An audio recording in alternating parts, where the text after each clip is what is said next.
and talent can be developed through hard work, good strategies, persistence, dedication, and input from others. Where focus goes, energy flows. So focus your energy on continuous learning and stop wasting time thinking about looking smart. Build resistance, build vulnerability, build courageousness, and face adversity with a smile. Become comfortable with uncomfortable. You know, the only person that you need to prove anything to is you. Imperfect action trumps perfect inaction. Stop wasting time and get on with it. Failure is part of learning, so start learning by taking action.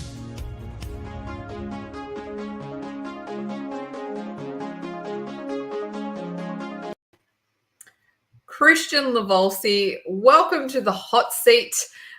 You are streaming in from Bali today. I am absolutely from Bali, and hopefully you guys can hear me and it's clear. I've been here for a couple of days and I'm here for another 5. So yeah, it's beautiful. It's 31 degrees and not too humid.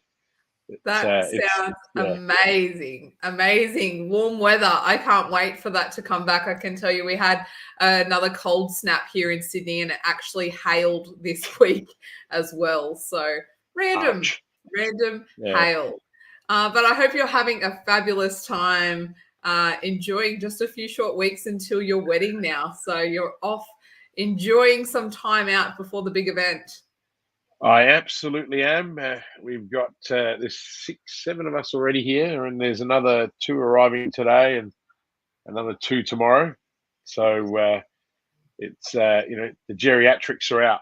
You know, we are definitely out in force. No, it's a good 7 days away, just recharging. But you know, for me, as you know, it never stops. I've just come off the back of 2.5 hours of calls and freeing up the rest of the afternoon. It's only 9:47 in the morning here at the moment, but the days always start early, regardless if we're on holidays. It does, and we were I must say, the team and I were very excited to see you jump onto the morning huddle this morning. We weren't expecting you there, but it was a nice surprise to see you join us. Yeah, I wanted to say hi. I missed you guys, even though I've only been away since Tuesday. But no, it was a pleasant surprise, I'm sure. Yes, it definitely was.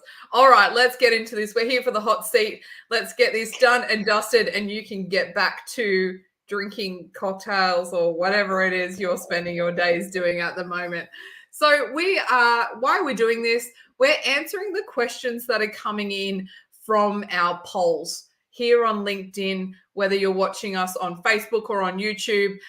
Every week on LinkedIn, we deliver some polls out to our community, and we are answering the responses that are coming in from that because we want to really display the value that we give here at Business Growth Mindset. So we run a poll on your LinkedIn last week that was talking all about being on the hamster wheel and what it's like to be stuck in that motion with your time and attention. So I'm going to pop 2 minutes on the clock. We've got 3 questions to get through. My first question for you, Kristian, is how can you recognize if you are stuck in the hamster wheel type scenario in your business? Why is it that everyone likes asking me this question? I should never have done a presentation on the hamster wheel.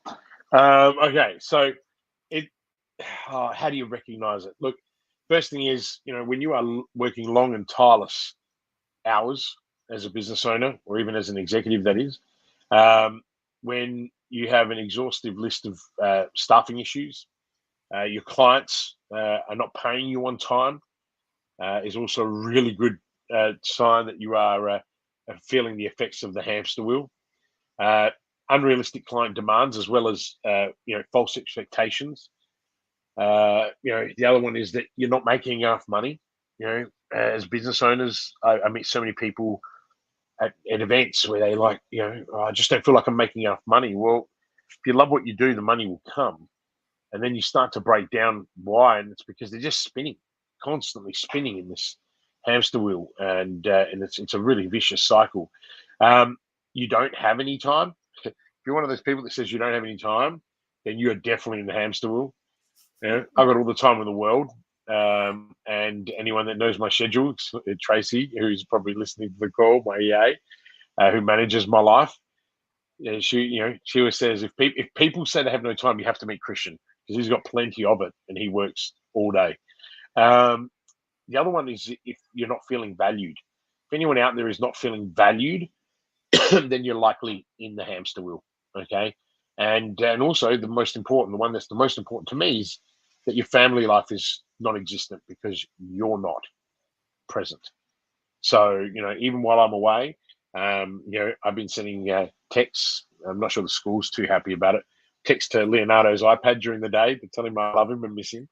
I have been, doing all of those little things, making sure that I'm on the phone with the kids in the morning and at night, that's the timer. So that's the list. Yeah. I was watching it on my clock, so it's great. That's starting to annoy you. I'm getting this right every time. I know. I just want to catch you out. I just want to be like, no, cut you off. Okay, that was awesome. The second question is, what does a task review process consist of? Wow, you are really hitting all the IP points, aren't you? All right. So in terms of the task review, I mean, we have a document that we use for this. You also created a really cool spreadsheet that makes it even easier. But a good task review process starts with a very simple list. Start with the word task at the top, and have three other columns really, which are frequency, time, and action. And what you want to do is write all the tasks that you do, the number of times that you do it, the number of time, how long it takes you to do it, and then break it down into whether or not you should actually do it, delegate it, outsource it, or delete it. And this is an exercise that I get our team to do quite regularly. I think we just did it all 2 weeks ago, and I'm always able to find an extra 15 minutes a day. And by the way, most people find 5 hours a week when they do this. I've become the master of time. And yeah, I always find 15 minutes. So it really, even if you're very good at working within the confines of a 24-hour day or a 168-hour week, these habits creep in. And you got to make sure. So if you haven't reviewed your own tasks for a while, then please make sure that you take this approach. Start with writing out all your tasks, the frequency, so how many times you do it a day or a week. That includes going to the bathroom, and then also how long it takes you. And then ask yourself really, really seriously: should I actually do this myself? Can I delegate it to someone in my team, or can I outsource it? Or is it such a shitty task that I could just delete it? And it's a really simple technique. And so many people don't do it. And it drives me crazy. And as I said, I can find 15 minutes almost every time we do it. But generally speaking, our clients find between 4 to 5 hours a week. There we go. I love that. Yeah, that's really important. That is something that I do when people ask me, how do I manage working with business growth mindset, having my own business? I've got 3 kids. You've got to be really on point with all of your tasks. That's, definitely one of my hot tips as well.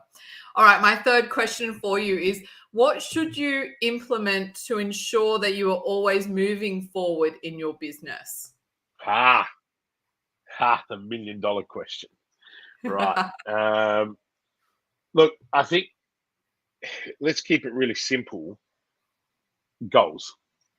Really simple. Goals. And you'll hear all the self-help gurus of the world tell you that, and you'll hear Kristian Lavolsi, the advisor, tell you that. You got to have goals. If you have goals, if you don't have any goals, you've got no destination that you're aiming for along your journey. So start by having goals, and don't have 100 of them. Have 3, and then break those goals down into 90-day priorities. That's what we do. We call them sprints, 90-day sprints. When I worked in an incubator, that raised $189 million in 12 months. We worked to sprints, 90-day sprints all the time. Regardless of the size, whether you're a startup or whether you're an elephant, bringing your team along the journey to work to 90-day sprints is singularly the best thing you can do to move your business forward. And you can do that more intelligently by learning process mapping.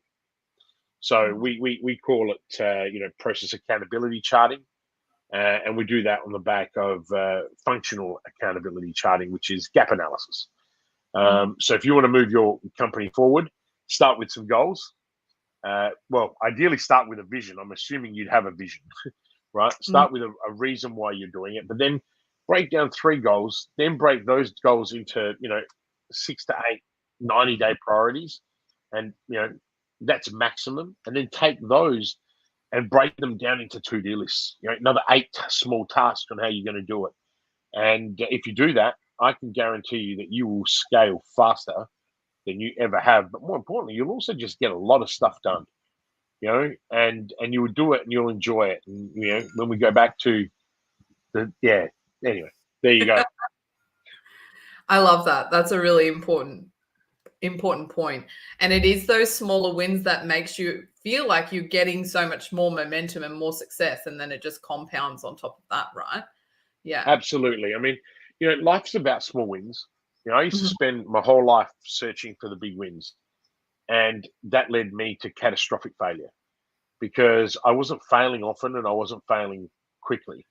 So I wasn't able to pivot, and I wasn't able to see the challenges as they were appearing because I was too focused on the big picture, the really big goal that I was trying to achieve. And now we fail quickly, we fail often, and we fail forward, which means we're always learning. And to me, failing forward is a quality that everybody needs to learn. I often in my past life was always criticized for being an expert in failure and saying that I was an expert in failure.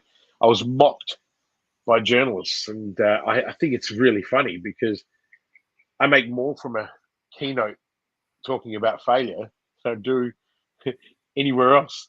And I think it's really important because, as I say all the time, for those of you that listen into these lives each week, and thank you, by the way, thank you, Simone, Tracy, but more importantly, every single person who invests 10 to 15 minutes of their life listening to me, and that's why I want to bring you value. The most important thing is success and failure leave clues.